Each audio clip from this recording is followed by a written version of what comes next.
Welcome back to another technical deep dive here in the debug zone. Today we're tackling a big question and breaking it down with insights from other users. Hopefully this clears up some misconceptions and helps you get the answer you need. So buckle up, stay a little curious, and let's jump right in.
And that's a wrap.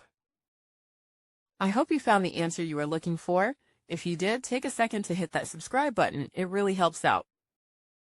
And let me know in the comments which solution worked best for you. See you next time in the debug zone.